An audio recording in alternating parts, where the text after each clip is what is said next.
How to open an American Express high-yield savings account.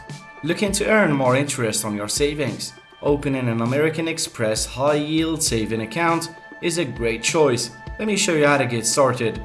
Visit the American Express website, so open your browser and go to the www.americanexpress.com.